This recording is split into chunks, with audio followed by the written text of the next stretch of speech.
So this is the storage place of all my comic books that I didn't sell.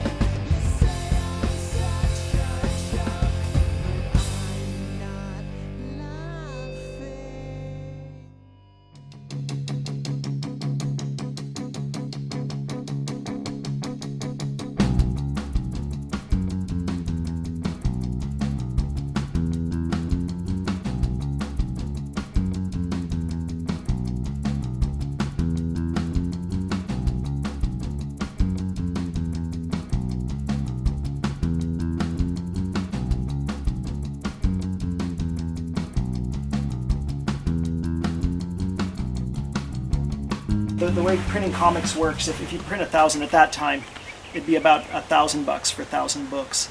And if you print 2,000, it's about 1,300. And if you print 3,000, it's about maybe 1,400 or 1,500. So the key in making a living at comics is, you get to that 2,000, 3,000 mark where the extra books don't cost you so much. It's the setup of the printer that's where all the charge is.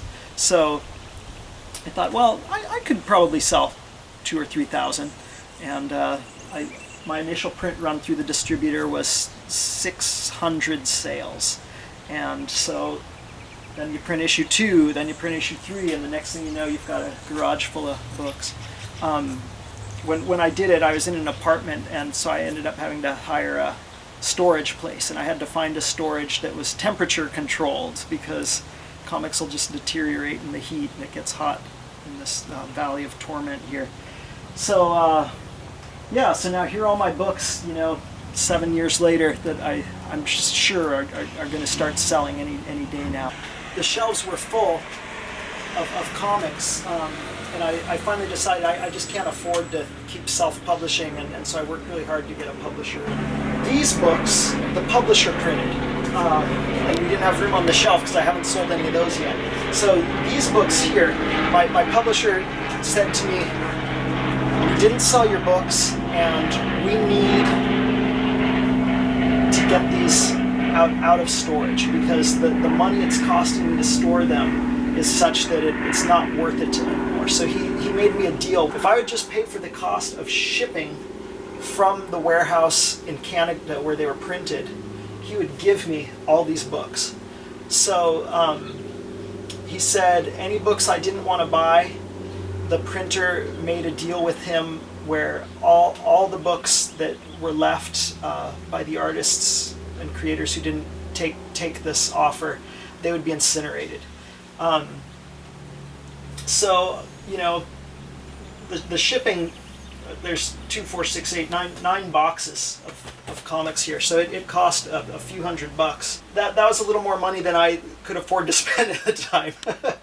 but I just thought, this is my livelihood. This is all I have to show what I've done and who I am. And so I decided to pick them all up, and I'll hold on to them and see. The dream, of course, is always, someday they'll be worth something, and someday some people will appreciate what I've done as an artist, and then they'll be sorry because I fucking own everything now, But you just never know. But I'll try that for a little while. As a collector, I understand that these artists could have bought their books and held on to them for 30 years. But that's an investment, and you have to have faith in yourself and hope, and you don't know which way the market's going to swing, and you have to have the storage space. I'm an unknown right now, and no one has faith in me because no one has to have faith in me. So I can either save these books from the incinerator and say, maybe I can do with them someday, and if not, I have these books now. Or I can just send them to the incinerator and say, well, I gave it a try, and that was the best I could do.